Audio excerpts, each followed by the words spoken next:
we're in Johnson Hall, second floor.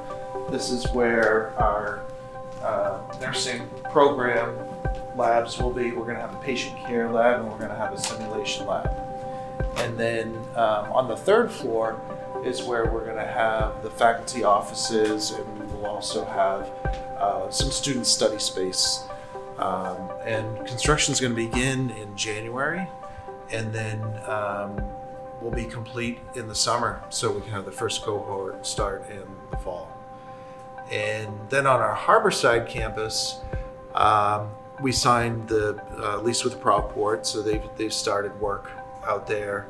And then we're also working with Green Development, which was the developer that we worked with for the wind turbines. And we're looking at doing some covered parking, some solar carports. And what that'll do, that'll help give us protection when the power goes down. It'll give us some redundancy so that we'll have power, particularly for our circuits that have refrigeration, so we don't lose food on the Harborside campus when the power goes out. So yeah, there's some real exciting stuff happening on both campuses at Johnston Wells.